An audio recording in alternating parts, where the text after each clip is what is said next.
Good morning, Mr. David. Welcome back. How have your teeth been feeling since your last checkup? Any sensitivity or discomfort? Sometimes patients mention a twinge when having cold drinks, or perhaps a slight ache after eating something particularly chewy. We also need to make sure the gums are healthy. Have you noticed any bleeding when you brush, especially around the back molars or the lower front teeth? Well, good morning, Mihira. Actually, yes, I have noticed a bit of sensitivity on my upper right side when I have my morning coffee. And occasionally, when I'm brushing quite vigorously, I see a tiny bit of pink on my toothbrush. It's not consistent, though. Mostly, my teeth feel fine. I've been trying to be more diligent with flossing, especially between those crowded premolars at the back. That's good to hear you're being more careful with flossing. Now, let's talk about your brushing technique. Many people focus on the front surfaces, but it's crucial to clean all surfaces effectively, including the chewing surfaces and the areas where the teeth meet the gums. Are you using short, gentle strokes, almost like you're tickling your teeth, rather than long, scrubbing motions?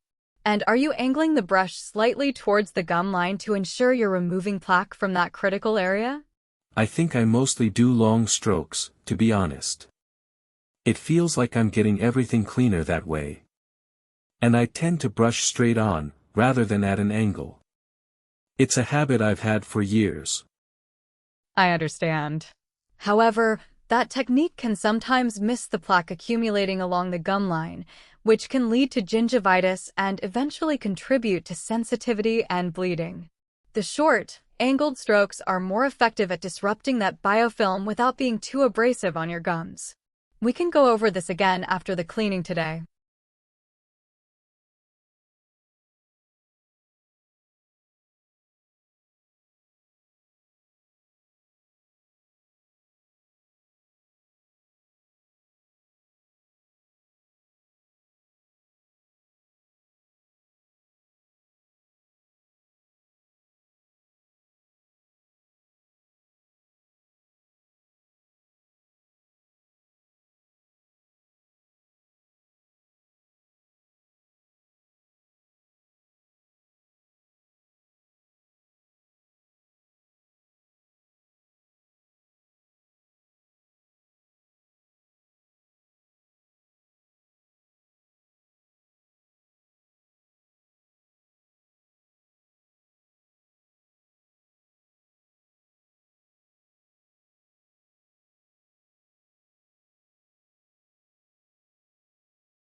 Mihira, I want to reassure you that while COPD is a long-term condition, it can be managed very effectively with the right plan, allowing you to live a full and active life.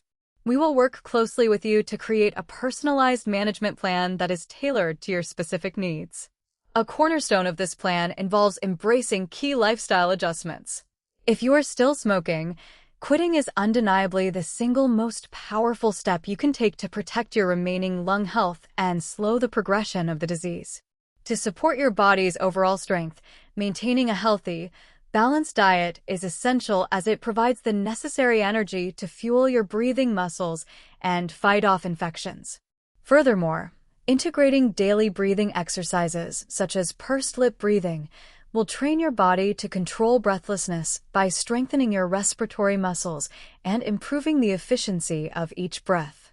Alongside these proactive measures, it is equally vital that you can recognize when to seek immediate medical attention.